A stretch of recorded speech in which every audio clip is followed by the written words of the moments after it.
Today we'll be talking about slaves versus indentured servants.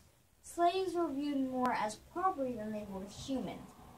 More along the lines of free people were the indentured servants because they had to enter into a contract that lasted between 4 and 7 years on average.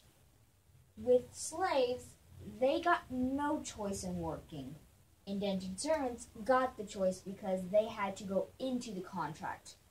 Now, the contract was made so they got passage from the old world to what they called the new world.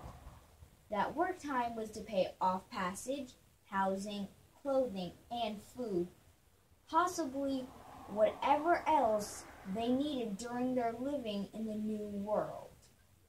Now, there are a few differences between them.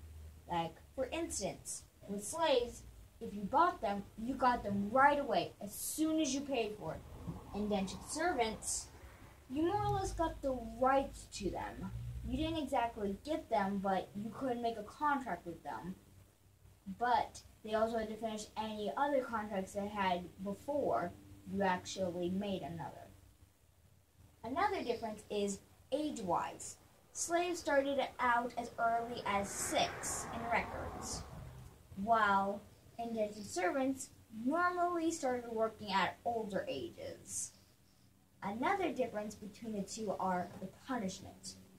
Both of them did get punished physically, mentally, and emotionally, but indentured servants actually can be punished with extending their time for working rather than what was agreed upon in the first place for the contract.